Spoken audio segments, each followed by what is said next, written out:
wewe kama ni mwanamke ambaye tayari una ujauzito, sasa hizi ni dalili za kujua ujauzito ambao uliobeba kwamba ni wa mtoto wa jinsia ya kike.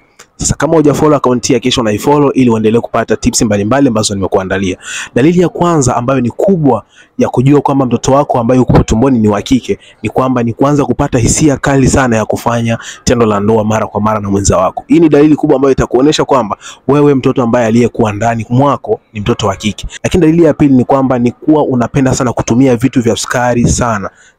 Manake ukikaa kidogo unatamani ule kitu cha sukari, ukikaa kidogo unatamani ule kitu cha sukari. Lakini dalili ya pili ni kupatwa na chunusi usoni. Sasa unapopatwa na chunusi ambazo zinakuja na kujirudia au zinakuja zinakawia tu moja kwa moja, manake hizi ni moja ya dalili kubwa ambazo zinaweza kukuonesha kwamba mtoto ambaye aliyeko tumboni mwako ni mtoto wa kike. Sasa tayari ushawahi ku experience vitu hivi, basi unaweza kashare nasi kwenye comment ili tuweze kujua kwamba ni kweli au sio kweli. Lakini endelea kufollow account hii ili uweze kupata tips ambazo nimekuletea.